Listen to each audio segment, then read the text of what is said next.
Saat ini, kendaraan listrik mulai dikenal masyarakat dan memiliki potensi bisnis yang menjanjikan hampir di seluruh dunia. Dalam memproduksi kendaraan listrik, komponen terpenting sumber energinya adalah baterai. Harga produksi baterai dinilai hampir 20 hingga 40% dari harga keseluruhan kendaraan listrik. Lithium dengan bahan baku berupa nikel merupakan jenis baterai yang banyak digunakan pada kendaraan listrik. Nah, sahabat, pada video kali ini saya akan mengajak sahabat mengetahui apa latar belakang penggunaan bahan baku nikel pada baterai, bagaimana proses pembuatannya, dan jenis baterai lithium apa saja yang digunakan pada kendaraan listrik. Saksikan jawabannya dalam video kali ini, tapi sebelumnya jangan lupa subscribe dan aktifkan notifikasinya agar channel ini dapat terus berkembang serta menyajikan konten-konten menarik lainnya. Yuk kita simak.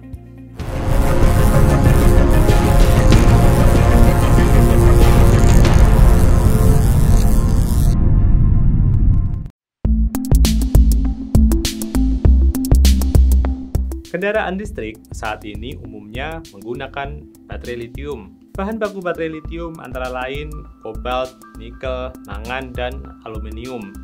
Nikel termasuk hasil tambang kategori logam yang bernilai tinggi. Logam dengan warna keperakan ini juga punya sifat yang alot tapi mudah dibentuk. Nikel juga memiliki sifat lain yakni tahan karat. Maka dari itu nikel digunakan sebagai bahan campuran untuk membuat stainless steel seperti pada perabot rumah tangga.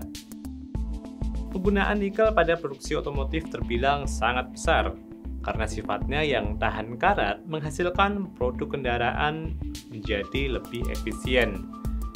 Nikel digunakan sebagai campuran dalam pembuatan rangka atau chassis, juga komponen-komponen kendaraan antara lain seperti bumper, velg, dan knalpot.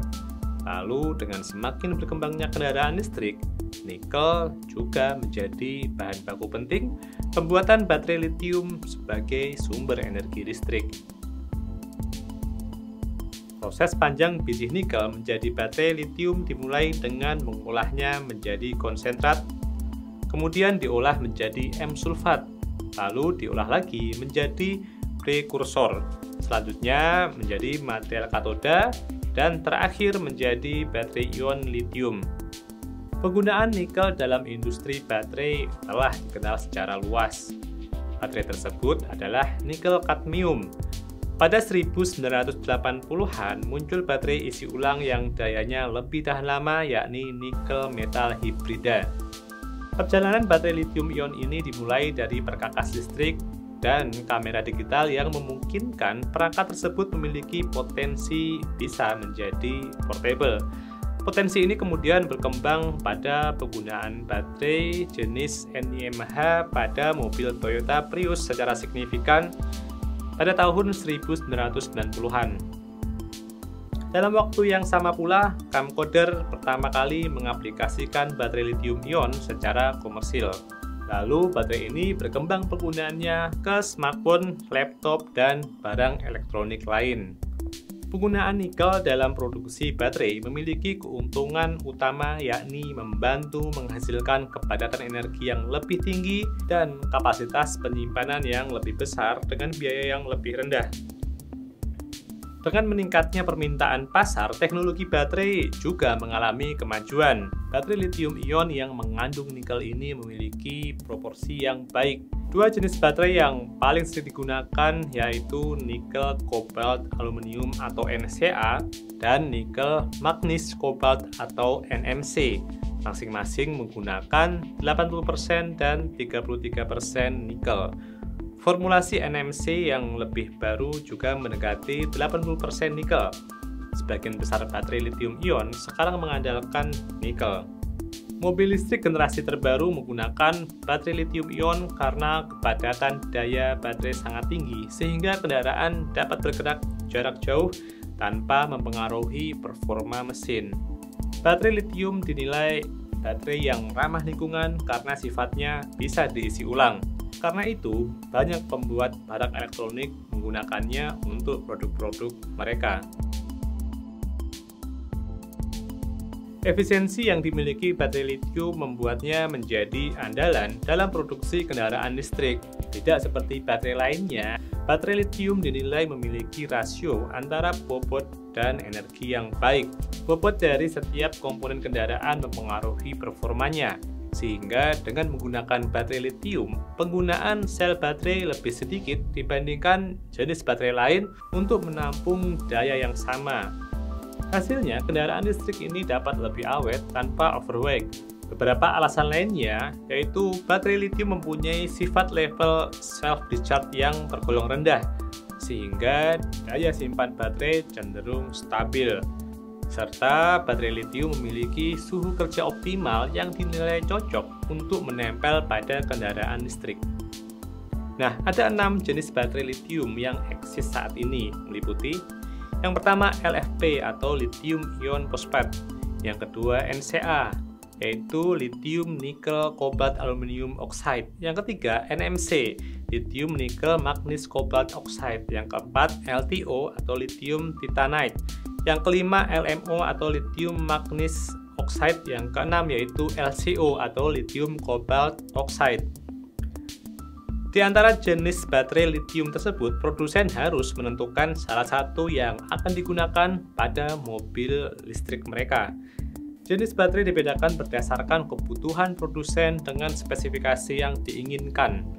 Misalnya, produsen Tesla menggunakan baterai lithium NCA karena dinilai memiliki spesifikasi yang paling baik jika dibandingkan dengan baterai lithium LFP. Baterai lithium NCA hanya butuh 50% dari jumlah sel baterai untuk menampung daya tegangan yang sama. Jumlah kandungan nikel pada baterai NCA lebih banyak daripada bahan baku lainnya. Selain itu, baterai NMC berada di urutan kedua soal spesifikasi yang baik. Baterai NMC dapat menyimpan energi dengan baik dan kepadatan energinya juga tinggi, tapi masih di bawah baterai NCA. Kepadatan energi bisa juga diartikan besarnya energi yang bisa disimpan pada satuan massa. Baterai LFP memiliki kepadatan energi yang lebih rendah dibandingkan baterai NCA dan NMC. Tapi baterai LFP dinilai lebih aman digunakan karena temperatur kerjanya yang rendah.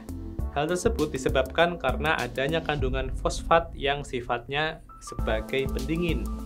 Beda halnya dengan nikel yang justru memiliki sifat panas, sehingga baterai lithium jenis LFP lebih cocok digunakan kendaraan listrik di Indonesia yang memiliki iklim tropis dan sensitif terhadap cuaca. Walaupun kendaraan listrik penyebarannya dan penggunaannya belum menyeluruh ke seluruh dunia, tapi kebutuhan pasarnya meningkat dan cenderung tumbuh pesat dari tahun ke tahun. Fokus negara-negara yang mampu menghasilkan kendaraan listrik ini diperkirakan akan memenuhi 10% jumlah kendaraan pada tahun 2025. Permintaan baterai lithium juga akan terus tumbuh karena menggunakan nikel sebagai bahan baku utamanya. Saat ini, baterai lithium ion mengandung nikel diperkirakan 39%, diharapkan meningkat menjadi sekitar 58% pada tahun 2025. Beberapa produsen nikel di Indonesia antara lain seperti Indonesia Morowali Industry Park yang memiliki tambang di Sulawesi Tengah, menguasai produk nikel terbesar di dalam negeri. Perusahaan tersebut menguasai produksi hilir nikel hampir 50% menurut data Kementerian Energi dan Sumber Daya Mineral pada 2020. Kemudian produsen lainnya ada pada PT Vale Indonesia Tbk yang menguasai produksi nikel sekitar 22%. Lalu ada juga PT Aneka Tambang Tbk yang menguasai produksi nikel sekitar 5%.